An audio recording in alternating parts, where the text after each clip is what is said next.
It's almost better to be an enemy of the United States than to be a friend. If you're a friend, you get sanctioned, you get criticized, and you get ignored. If you're an enemy or an adversary, we make concessions and cut deals and do all sorts of things to try to get on your good side. And that needs to change. Deportees on the plane, including three criminals, one of which goes by the name of Courtney Wilson, and he had actually been living in the United States for 33 years. We're getting the dirtbags off these streets. We are throwing them the hell out of our country. We have no apologies, and we're moving forward very fast. Trump has won again. We had a reprieve for 4 years, and now he's back. What does that mean? Who knows? It's going to be a huge difference in immigration. It's going to be a huge difference in immigration courts, in family. Everyone, I hope you're all doing fine. Now, there are these distressing videos that are trending online of our own brothers and sisters being deported back to the Caribbean, and in this case I'm talking about Jamaicans.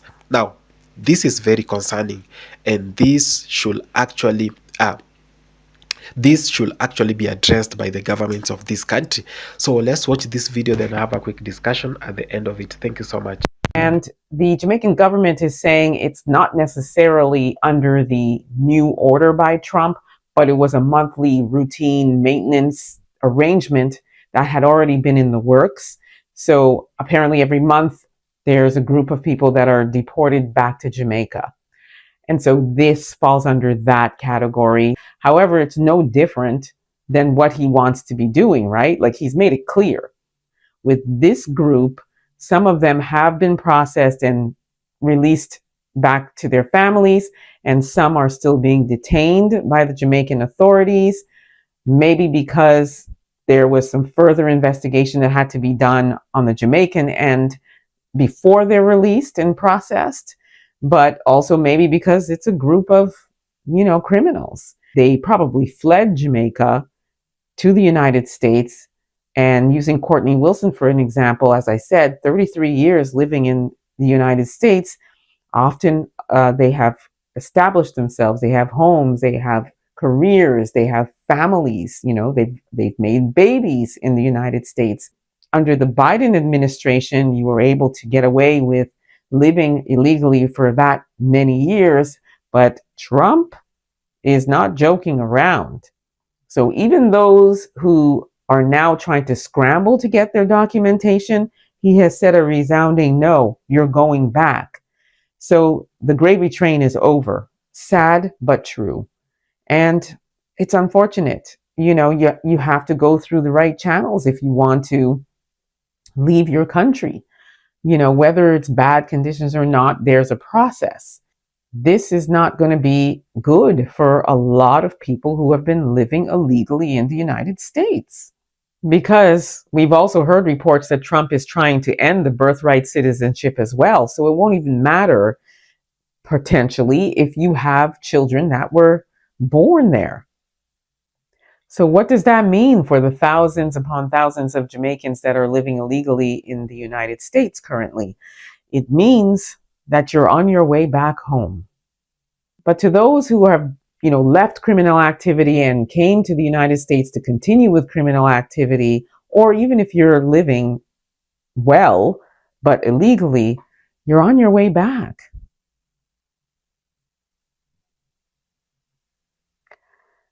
Anyway, let me know what you all think about this. Don't forget to like, subscribe, share this. We're living in profoundly changing times. There are many Jamaicans who would be concerned about the change in immigration policies in the United States. There are many Jamaicans, of course, who live in the United States. I would want to reassure Jamaicans that your government has long been planning and putting in place measures to address any changes in policies in the United States. Firstly, let me say that Jamaica is the homeland. So Jamaicans all over the world will always be welcome back to your homeland. And we are prepared to receive all our hardworking Jamaicans who have been in the United States or wherever they may have gone for economic benefits. Jamaica has always been since its colonial days to now, a net supplier of talent to the world. It may be a good thing to have some of our Jamaican talent return to our shores to help us to build our country. There are many Jamaicans now who are feeling uncertain in the United States and who are considering returning on their own to avoid the indignity of being deported. And we welcome you back to Jamaica. We want your talent. We want your resources. There are many opportunities in Jamaica that together we can take advantage of and build the country that we would want. But let me be clear that for those Jamaicans who intend to come back with crime and violence to undermine what we have been building here, let me be clear to you that this is not the Jamaica that you left 10 or 20 years ago. It is not the JCF that you left 10 or 20 years ago. You will either meet a judge or your maker if you come back to Jamaica and violate our laws and create havoc. I know that there are many who will be returning to Jamaica, coming back to lovely communities like these, rural areas like these, and they may attempt to set up gangs, get involved in scamming, and undermine the values of the communities that they return to. We will not tolerate that. We want all our Jamaicans to always feel that they have somewhere to come back to and call home and be well received. Come back with a good heart and a good mind. Come back willing to work. Come back with your resources. You will be able to make life here. But don't come back here to undermine and destroy what we have built. The government is already planning in terms of putting in place new measures, enhanced security measures, to address those who we know have a criminal past or who have been interdicted in the United States, convicted in the United States, and are being returned after serving their criminal penalties there. And we will ensure that they are appropriately monitored here and that they are not in any way contributing to an increase in our crime or murder rate. We have sacrificed long and hard. The people of Jamaica have borne the negative impacts of local violence. We will not tolerate criminals coming back here to increase our crime rate or murder rate. It is on a downward trajectory. We're doing very well, and we will not allow this to happen. Arriving at the detention center, they're considered the, quote, worst of the worst by the Trump administration. Tents have already gone up to hold these migrants, and U.S. Marines were flown out to the detention center over the weekend to help support the Army. It's still unknown how long they will be held there and what their rights will be while detained. Illegal migration is the main focus of Secretary of State Marco Rubio's trip to Central America. Rubio arrived in Guatemala just a short time ago, and he plans to attend a dinner with President Bernardo Arévalo tonight in Guatemala City. This morning, Rubio met with the president of Costa Rica, a country that he says is used as a transit point for terrorist drug groups and undocumented migrants. And despite plans to stop U.S. aid funds, Rubio offered Costa Rica a waiver for their efforts, adding their fight furthers U.S. interests. It has seemed as if it's Just 3 days into President Donald Trump's second term, ICE says it has made 538 arrests and detained 373 undocumented immigrants in sanctuary cities across the country. Here in New York, an alleged El Salvadorian MS-13 gang member, a Jamaican citizen facing child pornography charges, and a Honduran citizen convicted of drunk driving. The president's executive orders give federal authorities broad powers to detain and deport. The targets at the moment, though, appear to be suspected criminals, but New York City officials are prepared prepared for anything. We're in a wait-and-see mode. I mean, we don't know, how broad this is going to impact our folks. New York's sanctuary city laws forbid city agencies from cooperating in all but criminal cases. The NYPD cannot assist in mass deportations. The fact that a person is present in the United States without lawful authorization is a civil matter, not a crime. Even the council's conservative members support that. I don't think they're going to just start deporting anybody. They're going to focus on the criminals. Who would be against that? This is not mass deportation of good people. This is mass deportation of the worst of the worst. Mayor Adams, for his part, is urging the city's immigrant community to not be afraid. Children should go to school. Those who need health care should go to hospitals. Those who are involved in any type of interaction where they're victims of a crime, they should speak to the law enforcement agencies. We've maintained that over and over again, and we're going to continue to stand up for all New Yorkers, documented and undocumented. But some question the mayor's motives and his relationship with President Trump. The mayor is somehow prohibited from saying certain things about the new president, so I'm not sure that would happen. What it means for our country. Good to be here and be back. When it comes to immigration, Donald Trump and Kamala Harris are worlds apart. Trump has echoed the words of Adolf Hitler, claiming that immigrants are poisoning the blood of the United States. And it's true. They're destroying the blood of our country. That's what they're doing. They're destroying our country. While Harris has shown empathy for asylum seekers. Most people don't want to leave home.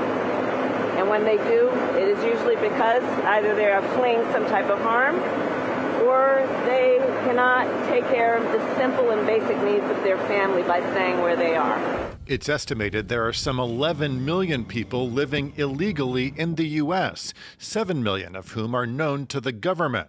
During his first term as president, Trump enacted travel bans on Muslim-majority countries, implemented a policy of separating children from their families at the southern border, and made some advances reinforcing a wall along the U.S.-Mexico border. But if he's elected to a second term, Trump and his allies are promising to go much further, vowing to facilitate mass deportations, using the U.S. military to round up millions of immigrants and send them back to their countries of origin. And they do come from prisons and mental institutions, and they are terrorists. And we're going to be paying a price, and it'll be the largest deportation in the history of our country. For her part, Kamala Harris has tried to focus on what she calls root causes of the immigration crisis. As vice president, she traveled to countries such as Guatemala, where she came under some criticism from progressives in her party when she warned would-be migrants that they would be turned back at the border. I want to be clear to folks in this region who are thinking about making that dangerous trek to the United States-Mexico border. Do not come. Although it was an issue in her portfolio, Republicans have falsely claimed that Harris served as President Biden's border czar. But they have correctly pointed to a record number of illegal crossings of the U.S.-Mexico border in the last 3 years. However, those numbers have plunged dramatically since June, when President Biden issued an executive order to effectively shut the border to migrants seeking asylum when crossings exceed 2,500 per day. Now, that is the kind of policy that is alarming, even cruel, even un-American to folks on the left, and that is the intended effect. Someone I spoke to just a moment ago said it's going to make heads explode. And you may wonder, is that where the Republican Party is today? I did a little digging. I can tell you from my reporting during the primary season talking to voters, the answer is absolutely yes. And the answer from pollsters is absolutely yes. 3 out of 4 Republicans want immigration to decline in America, and they believe that immigration brings in drugs, brings in crime, and makes the economy worse, even, quote, reduces social and moral values. On top of that, a full 80% of Republicans, according to CBS News' own polling, agree with Donald Trump when he says that illegal immigration is poisoning the blood of the country. After Donald Trump's victory, thousands of Americans are planning to pack their bags and move abroad. Google search data shows U.S. citizens are actively researching how to move to Canada, New Zealand, and Australia. Among these people could be Hollywood celebrities like Sharon Stone, Cher, and Jimmy Kimmel, all of whom declared they would leave the country rather than live under a second Trump presidency.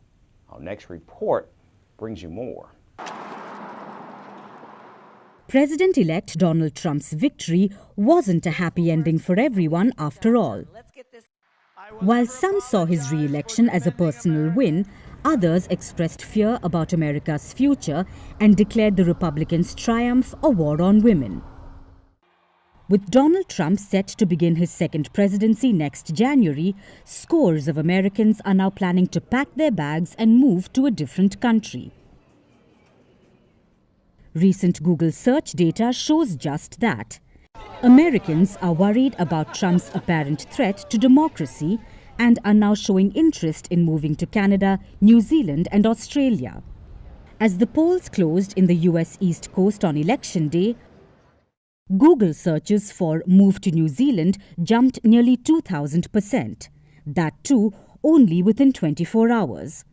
Meanwhile, a similar search for Canada surged over 1,200%, and the one for Australia climbed over 800%. A Google official says that after the president-elect's win, searches about migrating to these three countries hit an all-time high. America's very same sentiment was also reflected upon New Zealand's immigration website. The site recorded around 25,000 new US-based users the day Donald Trump delivered his victory speech. The same day last year, only 1,500 Americans visited the website. Among the people planning to move abroad is a host of Hollywood celebrities who, before the election, went as far as to declare that they would rather leave than live under Trump's rule. One of them is singer and actor Cher, who said she almost got an ulcer the last time Trump won. Another is actor Sharon Stone, who is considering a house in Italy. Game of Thrones star Sophie Turner also said that if Trump returns to power, she will get out and move to her home country, the United Kingdom. Actor America Ferrera, too, is planning to start a new life with her husband in the United Kingdom. After the results, a teary-eyed TV host, Jimmy Kimmel, also talked about packing up and exiting the United States, adding a comedic tone to an otherwise serious sentiment. Of course, it's too early to predict how many Americans will actually move abroad and how many will decide to brave a second Trump presidency. But what we do know is that Donald Trump is back, and this time with a more powerful mandate.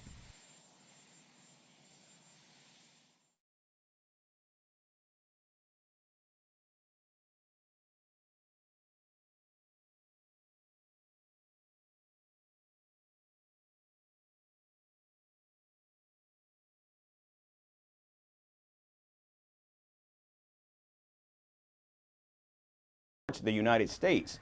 The caravan, which began earlier this week with around 3,000 migrants, has now dwindled to just half after Donald Trump won re-election. We wanted to get to the United States. Now that Trump won, we do not know what to do. May it be God's will, since we are taking this course, that we have to arrive, even if it is to knock on the door, to see if they open it for us. I don't know what to do anymore, because we left a very terrible regime. Returning to Venezuela is like being shot in the head.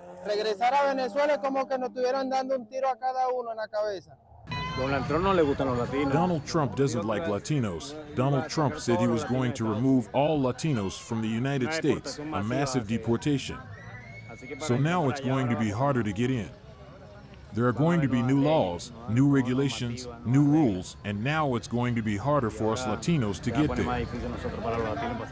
In his winning speech, the president-elect reiterated his commitment to seal the borders, insisting that only legal immigration would be allowed.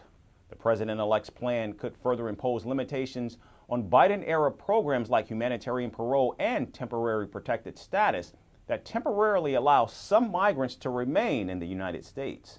We have a country that needs help, and it needs help very badly. We're going to fix our borders. We're going to fix everything about our country, and we made history for a reason. For migrants who use social media platforms like Telegram to track the U.S. immigration policies, the election outcome has dampened their hopes severely. Several expressed frustration, with some saying that had there been a woman president like Claudia Sheinbaum, their lives would take a different trajectory. I wanted them to elect a woman in the United States elections just as we did here. That way they would have seen eye to eye because Mr. Trump is arbitrary, misogynist, racist. Now, throughout the campaign, Donald Trump vowed to complete his border wall and deport millions of illegal immigrants. He's even promised to hire an additional 10,000 Border Patrol agents and impose tougher restrictions on asylum.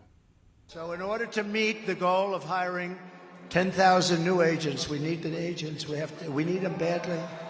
And keeping our incredible veteran agents on the force. Don't leave us.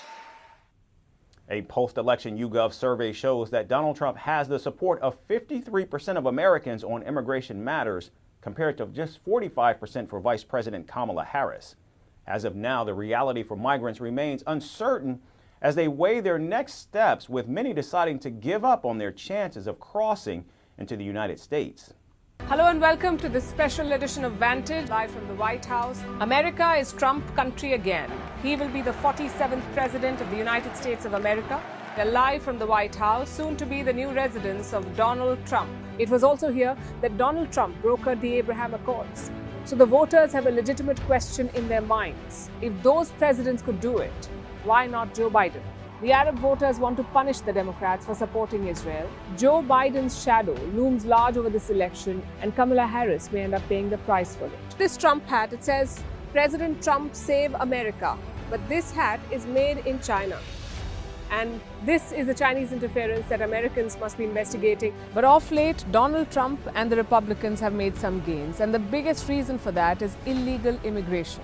This is more than just a march, they say. This is a demand for accountability. The excitement, the tension is palpable. You can see the security presence. You can see the number of police cars, government buildings like these again fenced up. The council speaker went on to say that she has yet to see a plan on how to deal with mass deportations. She adds that she believes the mayor should be more rigorous in his defense of the immigrant community.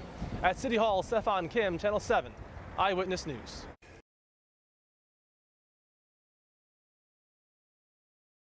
Activists just told me, but we are going to start precisely with reactions to that program that you just mentioned, which is no longer in existence. Margelis Tinoco breaks down in tears at the Mexican-U.S. border. Her asylum appointment scheduled for today was canceled. President Donald Trump shut down a mobile app known as the CBP-1, which enabled Tinoco and many immigrants who sought to enter the United States through legal ports of entry. The website now says all appointments are canceled. We have 31,000 people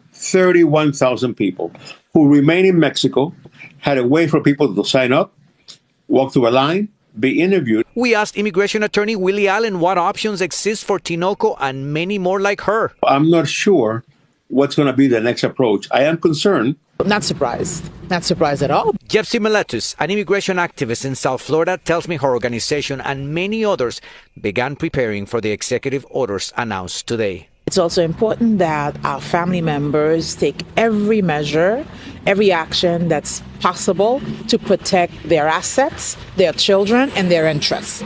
She tells me they will be holding workshops for a wide variety of immigrants. Unfortunate people that have already gotten into the process, that he's going to cut that off now. I don't think that's fair. If they were already, they should be grandfathered in.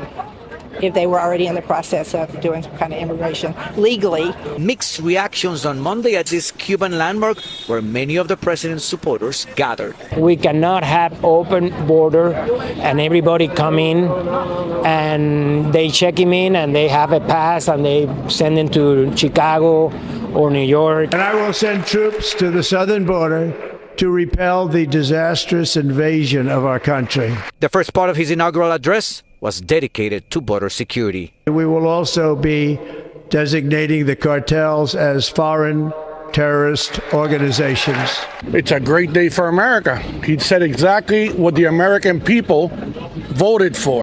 I think the word after the speech today for the immigrants is fear.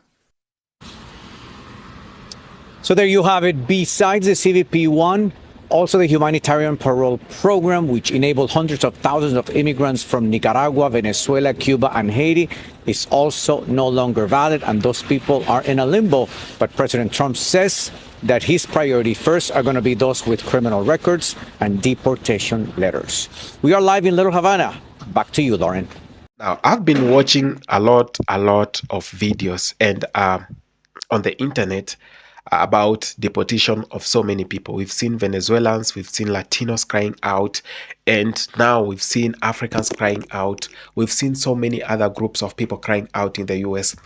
But this one from Jamaicans is very, very emotional, because I've seen videos where people are crying out that they were born, raised in the US with no criminal record, but they are being deported. That we have so many people in the Jamaicans in the US who are prisoners for whatever they didn't do. So today I'm here to talk about why the Jamaican government is not actually acting so fast to rescue its people who are in the US. I really saw this video of the Prime Minister Andrew Holness speaking and saying that the government of Jamaica is not responsible for anyone being deported back. And I was like, oh my goodness, what's not happening in Jamaica? The Caribbean needs to be serious. The leadership of the Caribbean countries need to be serious, because one thing, these people left their countries to go and look for greener pastures, and they did not go there because they like to be there. They went there because the systems in Jamaica are not working for them. The systems in Jamaica, people are not having jobs, people are not well employed, people are not getting salaries. I was seeing the brain drain taking place between Jamaica and the US. How doctors are fleeing Jamaica, how teachers are fleeing Jamaica to the US. It's very crazy, because one, the systems that are set aside by these countries to address very progressive matters are very lazy. They are not working to the expectation of so many Jamaicans and Caribbeans. That you have institutions that are not addressing critical matters in the society. You have so many teachers who are qualified but unemployed, or if employed, they are not being paid well. But the taxes that are there can be able to pay them well. Just because someone else is greedy, someone else wants to be a millionaire and wants to benefit with whatever taxes are being paid. Now, they loot all the money. Then the little that is remained, now they get it divided amongst so many teachers. And the teachers go up with almost nothing.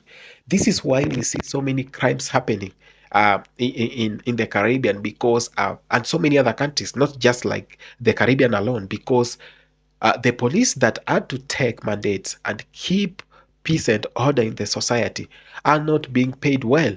They are paid monkey monies. So what happens in this case? These police officers are going to be so much corrupt. They are going to receive bribes, one, to meet their daily expectations, because this person needs to pay their mortgages. The same people needs to pay their loans. They need to pay school fees. They need to pay the bills. But you are paying them around $200 or $250. What can $250 do to you in the Caribbean? Now, this is why so many people are coming out, and they are coming out to run away from their countries. They elected leaders thinking these leaders are going to actually fix the problem in their countries, but they haven't. Now, look at the situation in Haiti. The situation in Haiti is being caused by a misunderstanding of whatever policies are there by the government and the people, because the people feel like the government that is in place is not working at all, that we are not receiving medical services as required, that are public services that should be offered to the people are not being given to a given expectation to the people. Now, this is why we have a large number of people trying to oppose the government, and people are actually turning out to be rebels in their own countries, because If you elected someone, you went to the ballot, you thought this is the person who is going to fix this economy. This is the person who is going to fix the insecurity level in this country. Because in their manifestos and in their policies before being elected, that's whatever they say. They act like angels who are going to actually fix everything. Then they come out as greedy people and puppets to the West, those who want to loot everything and destroy their own countries. I'm not saying that the leadership in Jamaica is bad, but to some extent, it has not worked to the expectation of the people. Same thing happens in Africa, that those who have been elected are not doing whatever they were elected to do. That so many people are moving from Africa, from Nigeria, from Ghana to where? Moving to the US, just because the systems that were set there to actually work out and help the young generation to get employed or to create their own jobs is not working. That young people are trying out to create their own jobs, to create employment for themselves, but the government overtaxes them. The government has no good environment for the survival of these businesses. And these young people will turn out to commit crimes. If they try businesses and they fail, they want to survive, they turn out to commit crimes. And this is why you see a lot of crimes happening in the Caribbean, happening in the US, happening everywhere in the world. It's because we have a lot of leaders who are not responsible, and they are not, you can't even hold them transparent to whatever they are doing, because all they do is loot and try to seal the loopholes after looting. So then someone else is elected. We people think he's going to fix it, that he's going after these corrupt people that we are removing from power, just to act the same way, to loot, and loot. And the other person comes to loot, and loot. So this is why we say Africa and the Caribbean is rotten to the core, that we need leadership. We need leaders that we can sit them down and hold them accountable. We need to come up with laws that anyone who is actually destroying the economy by raising a lot of taxes and not delivering services, and anyone found corrupt, we should have laws that these people should be jailed. How many times are we going to see our own black people being deported back just because they were trying to run away from whatever is happening in their country to go and look for greener pasture? If we could have a country that is working, I'll tell you an example of South Korea. South Korea was once a third world country and it was so down, but the leadership it had made it the South Korea we see right now. And we talk about these things because we want to change the fate of our own countries. We do not want to fly to the US to look for jobs, because we are the people who are calling our African brothers to come back home and to leave the oppression aside, to leave the oppression by the oppressors aside, to come back and invest home and to live a normal life just like any other person. This is why we continue saying that we must fix our own countries. We can't go on seeing countries deporting our own people because they failed. The leaders there, they failed to address unemployment issues, security issues, and so many other things, that we have so many graduates in Africa who are not having jobs, and they turn up to crime, and then they overwhelm the security system in the country, and the crime dominates. This is whatever we are saying no to in Africa, in the Caribbean, and everywhere else where black brothers and people of color are. So this is a wake-up call for all Jamaicans watching this, and all the Caribbeans, that we must hold our leaders accountable, that we must not see the same things happening to our own people being deported, and we, the people, just watch and assume like it is nothing, because it's not you being deported. You assume like it's nothing to you.